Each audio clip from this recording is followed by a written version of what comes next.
మొన్న ఎర్రకోట వద్ద జరిగినటువంటి బాంబు లక్ష్యం అది కాదు.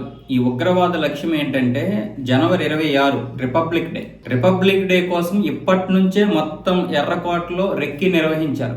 ఈ కారు నడిపినటువంటి ఉమర్ నబీ, అలాగే వీడి స్నేహితుడు ముజమ్మల్ షకీల్, మరో 2 డాక్టర్లు, వీళ్ళ వెనక మరో కొంత ముఠ, అందరూ కలిసి చేస్తున్నటువంటి లక్ష్యం లేదనుకుంటే టార్గెట్ ఏంటంటే ఎర్రకోట వద్ద జనవరి 26వ తారీఖున అనేక దాడులు. ఎర్రకోట దగ్గర జనవరి 26న కనుక ఆ దాడి జరిగితే కనీసం 200-300 మందిని చంపితే అది ప్రపంచంలోనే అతిపెద్ద ఉగ్రదాడి అవుతుంది. భారతదేశం మమ్మల్ని ఏమీ చేయలేదు, భారతదేశం ఇప్పటికైనా సరే మా అధీనంలోకి రావాల్సిందే అని ఒక పిలుపునివ్వడానికి మన ఆపరేషన్ సింధూర్తో వాళ్ళ యొక్క ఇగో హట్ అయింది అందరితోనూ.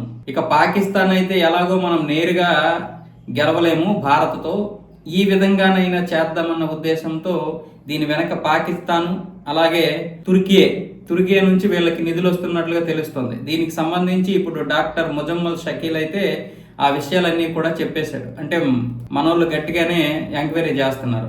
అంటే వాళ్ళ టైప్లో ఎంక్వైరీ చేసేసరికి నిజాలన్నీ బయటకు వస్తున్నాయి. దీని వెనక చాలా పెద్ద కుట్ర ఉంది. అక్కడ ఎర్రకోట దగ్గర ఒకేసారి బాంబు బ్లాస్టులు జరిగిన తర్వాత మళ్ళీ దేశంలో ఇతర ప్రాంతాల్లో కూడా అదే రోజు ప్లాన్ చేశారనమాట. అలా జరిగితే భారతదేశం మొత్తం కూడా అల్లుకొల్లోలం అయిపోద్ది. భారతదేశం ఒక్కసారిగా గాడి తప్పుతుంది. కేంద్ర ప్రభుత్వం మీద విపరీతమైనటువంటి ఒత్తిడి వస్తుంది. 2029లో ఖచ్చితంగా కేంద్ర ప్రభుత్వం అధికారంలోకి దిగిపోతుంది. ఆపరేషన్ సింధూరికి ప్రతీకారం తీర్చుకున్నట్లు ఉంటుంది. ఇక్కడ ఉన్నటువంటి కుహనా మేధావులు, మరికొంతమంది జాతీయ భావజాలం లేనటువంటి పార్టీ నాయకులు అందరికీ సంతోషం, వాళ్ళ యొక్క పని కూడా పూర్తవుతుంది. అలాగే డీప్ స్టేట్ కుట్రలు సఫలమవుతాయి.